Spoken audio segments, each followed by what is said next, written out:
इनका टैक्स है, न कोई इनकी टिकट है। केवल अपना कान पवित्र करना, अपना मन पवित्र करना और अपने हृदय पवित्र करना, अपनी मंगल यात्रा माता के चरणों में अर्पण करना। केवल 2 मिनट शांति रखना है। रुक्मिणी जी को भगवान श्री कृष्ण हरण करके द्वारका जी लाए। उमरावती नगरी, कुंदनपुर गांव और भीष्मक राजा का घर, उनकी लड़की, तो भगवान श्री कृष्ण उनको हरण करके यहाँ लाए। श्री कृष्ण भगवान के साथ में माता जी का शादी हुआ। ये जो 4 खंबे हैं वो रुक्मिणी जी ने कृष्ण के साथ में जो 4 फेरी लगाया, फेरी मंडप है। शादी होने के बाद, पटरानी बनने के बाद थोड़ा मन में गर्व आ गया, थोड़ा मन में अभिमान हो गया माता को कि मेरे समान स्वरूपवान कृष्ण को प्रिय कोई रानी नहीं। ये अभिमान दूर करने के लिए भगवान ने उसके निमित्त बनाए दुर्वासा ऋषि को। यहाँ से 12 कोस दूर दुर्वासा ऋषि का आश्रम है, उसको कहते हैं पिंडतारा क्षेत्र। वहां पर भगवान श्री कृष्ण रुक्मिणी जी को साथ में लेकर के भोजन निमंत्रण देने गए। दुर्वासा के आश्रम पर पहुंचे, हाथ जोड़ा, प्रणाम किया। दुर्वासा महाराज को विनती किया कि महाराज भोजन के लिए द्वारका पधारो राजभवन पर। दुर्वासा ऋषि ने श्री कृष्ण भगवान को कहा कि जो रथ लेकर के आप भोजन निमंत्रण देने आए हैं, वो रथ के अंदर 4 गूंगे घोड़े हैं। वो घोड़े की सवारी में तपस्वी ब्राह्मण नहीं करता, क्योंकि गूंगे जीव को दुख देना, उनको कष्ट देना और भोजन करना, ये मेरे काम की बात नहीं है, ये मेरे लिए उचित नहीं है। आपको ले जाना है द्वारका, भोजन कराना है ना, रथ के 4 अश्वों को खोल दो। एक शब्द भगवान श्री कृष्ण दुर्वासा ऋषि के सामने बोले नहीं, रथ के 4 अश्वों को खोल दिया।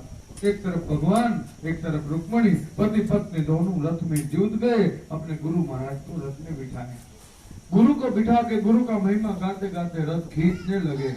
जब ये रथ खींचते खींचते भगवान रुक्मिणी दोनों आधे मार्ग तक पहुंचे, वहां समय मध्याह्न काल हुआ। ऊपर में सूर्य अति तापमान हो गए। मां रुक्मिणी जी को धूप लगने से पानी की प्यास लगी, तो करुणा के साथ भगवान कृष्ण को कहना पड़ा, हे नाथ, पानी बिना मेरा कंठ सूखता है, मेरा प्राण व्याकुल है, मुझे पीने के लिए थोड़ा जल चाहिए। राज की भाषा में कहा। तब रुक्मिणी जी ने कहा कि पानी मिल जाएगा। उस समय भगवान ने अपने बाएं पैर का अंगूठा भूमि में दबाया, वहीं पर चरण गंगा प्रकट कर दिए और मां रुक्मिणी जी को पानी पिलाया। रुक्मिणी जी ने पानी पी लिया, लेकिन एक बात की, भगवती रुक्मिणी से भूल हो गई। धूप के कारण, परिश्रम की वजह से मां दुर्वासा ऋषि को पूछे नहीं कि महाराज जी आप जल लेंगे कि नहीं लेंगे। वो ऋषि को उनका अपराध बन गया। उन अपराध के कारण दुर्वासा ऋषि अपने क्रोध के स्वरूप में आ गए और उनके मुंह से 2 शब्द निकल गया, पति पत्नी दोनों का 12 साल के लिए वियोग हो जाएगा। वो वियोग के कारण भगवान का मंदिर वहां पर है, रुक्मिणी का मंदिर यहाँ। दुर्वासा ने एक श्राप दिया कि पूरी द्वारका भूमि का पानी जितना भी है सब पाताल तक खारा बन जाएगा। आने वाले यात्री, उनकी मनोकामना पूर्ण होगी, सब कुछ मिलेगा। भगवान से कहा द्वारकाधीश को कि भगवंत आपकी सोने की नगरी ऐसे ही रहेगी, सब चीज मिलेगा, सब कुछ, यात्रियों की यात्रा, मनोकामना सब कुछ पूर्ण होगा, लेकिन भूमि के ऊपर पाताल तक पानी खारा मिलेगा। ये मेरा श्राप है। इस श्राप के कारण चारों ओर खारा ही खारा जल।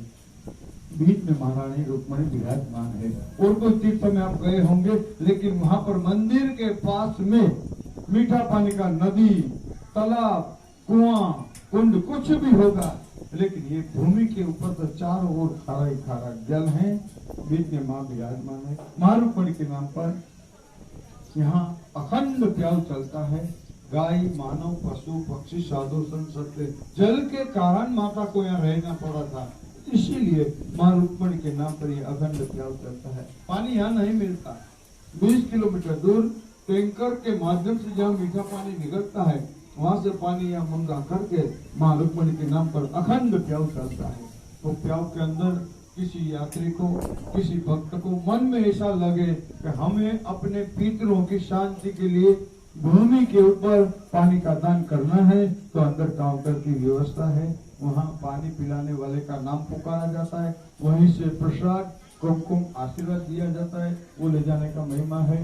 कथा के अंत में दुर्वासा ने 2 बात का महात्मा लिखा कि आने वाले यात्री शांति से पहले माँ का दर्शन करना, दर्शन करने के बाद जहाँ भी जगह मिले हैं, यहाँ भी खड़े हैं, अपने अपने पितरों को यहाँ याद करना पड़ेगा, क्योंकि कहीं पे भी आपने पितरों को याद नहीं किया है, यहाँ करना पड़ेगा। दुर्वासा का वचन से कि ये भूमि पर अपने परिवार में से वो गुजर गए हैं, उनमें से किसी को द्वारका धाम मिला है, किसी को द्वारका धाम नहीं भी मिला, और किसी की तो मन में चली गई है, और कोरोना काल में ऐसे ही चले गए जीव।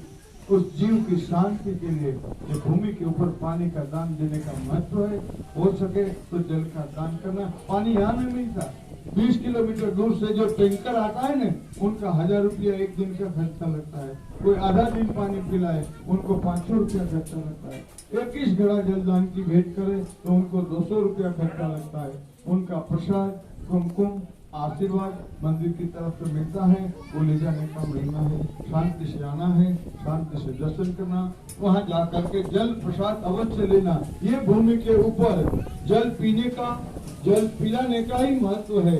उनके पास में माता रुक्मणी जी ने पत्र लिखा था, वो काउंटर के ऊपर पत्र है, वो पत्र आपके लिए बता रहा हूँ। वो पत्र है किस काम के लिए है कि अपने परिवार के अंदर से लड़के की शादी नहीं होती है, लड़की की शादी नहीं होती है, बात आती है, बात रुक जाती है, परिवार में समस्या रहती है, वो समस्या का सुख समाधान पत्र किसी को चाहिए तो काउंटर से लेना। एक मंगल परिक्रमा घूम करके आगे की मंगल यात्रा शुरू करना। सभी लोग तीर्थ की प्रार्थना करो। बोलो श्री गणेश।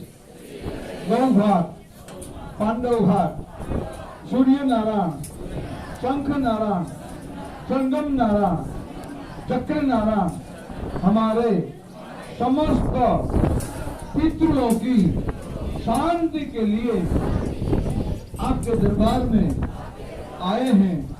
हमारी मनोकामना पूर्ण करना, हमारे समस्त पितरों को शांति देना, हमारे घर में सुख समृद्धि बनाए रखना। जैसी मनोकामना सुदामा की पूरी हुई, मीराबाई की पूरी हुई, हमारे परिवार की मनोकामना पूर्ण करना। आपके चरणों में बार बार अनंत कोटि नमस्कार। शांति से आना, शांति से जाना। परिसर मेरा छोटा है तो धीरे धीरे आना, कोई किसी को धक्का नहीं लगे और जाने का दान करना। नहीं बेटा, ये गलत रास्ता है बेटा।